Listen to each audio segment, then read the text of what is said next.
ये मैं आज सुबह वहाँ गया था अपना महालक्ष्मी गार्डन और अपना क्या नाम बोलते हैं उसको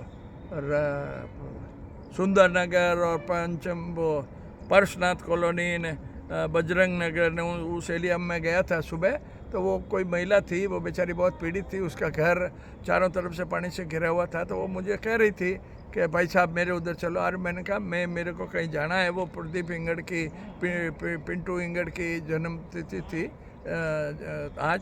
तो मैंने उनसे कहा मैं चले जाऊंगा, मेरे सब ये भीग जाएंगे तो क्या फ़ायदा और मेरे दांत वाद हो जाएंगे ये करे। तो ऐसे वायरल ऐसे वीडियो कोई भी बात हो ऐसे ये इन लोगों की यही फितरत है, इन लोगों की यही है। इनका जो बॉस है वो चंदा मामा, वो चंदा उगा के अपनी पुड़िये बांटते रहता है, कुछ न कुछ दवाइयाँ बांटते रहता है। सारी ज़िंदगी 25 साल तो एमएलए और 5 साल चेयरमैन, और उसके बावजूद आज पाली की ये हालत है कि चारों तरफ से पाली के लोग पानी में डूबे पड़े। और ये मूर्ख की तरह और ये और इनके चेले वो इस तरह के वीडियो चला के क्या साबित करना चाहते हैं। मैं तो तुम्हारा वो जीता हुआ आदमी हूँ और मैं घूम रहा हूँ सुबह से शाम तक। तुम तो एक दिन घूम के एक दिन ये करके, और तुमने चेले चाटियों को छोड़ दिया मेरे पीछे कि तुम ये भीमराज भाटी क्या बोलता है इसका वीडियो वायरल करो। कितना ही तुम वीडियो वायरल कर लो, तुम्हारे में तो इतनी बुद्धि नहीं है कि अपने घर के सामने तुमने अभी तक विधायक लगा रखा है। तुमको तो वो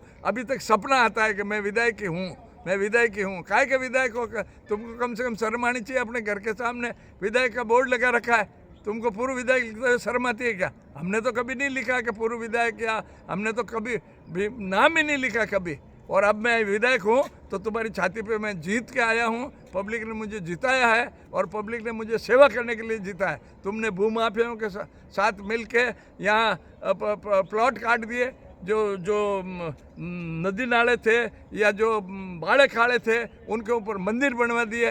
वो तालाब के ओटे की पहाड़ थी, वहाँ तुमने जीएसएस बना दिया, वहाँ तुमने किसी के कहने से वो मंदिर बनवा दिया, वहाँ तुमने किसी के कहने से सामुदायिक भवन बना दिया। तो ये तुम्हारा धंधा है क्या? तुमने तुम्हारे चेले चांटियों को प्लॉट काट के पकड़ा दिए वहाँ उस तालाब के ओटे के ऊपर, तो तुमको शर्म आनी चाहिए।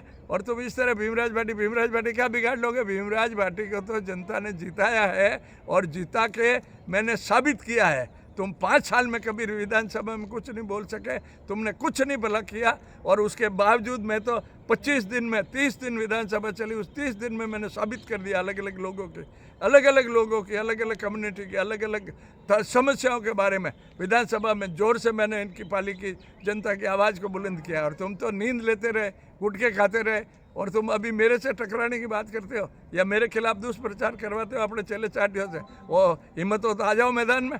क्या पुड़िया बांट दोगे? एक दिन पुड़िया बांट दी, पुड़िया बांट के क्या तुम इतने दिन पुड़िया ही बांट रहे थे ने, कंबल ही बांट रहे थे ने, दूध ही बांट रहे थे ने? क्या हुआ तुम्हारा? पब्लिक को उल्लू बना के तुम 5 बार जीत गए, वो हमारी कांग्रेस की फूट की वजह से तुम जीत गए। और तुम अब क्या ज़िंदगी में कभी सपना भी मत देखना कि मैं कुछ बन भी पाऊँगा। वार्ड मेंबर नहीं बनने दूंगा मैं तुमको, याद रखना। और ये चंदा मामा वाली राजनीति ख़त्म हो गई। तुमने फैक्ट्री वालों को बहुत लूटा है। मुझे फैक्ट्री वाले मिलते हैं, वो रोज़ मेरे को कहते हैं कि भाई साहब आपने तो कभी चंदा नहीं मांगा, और ये मेरे से हम लोगों से 4-4 बार मांग के चंदा लेता था।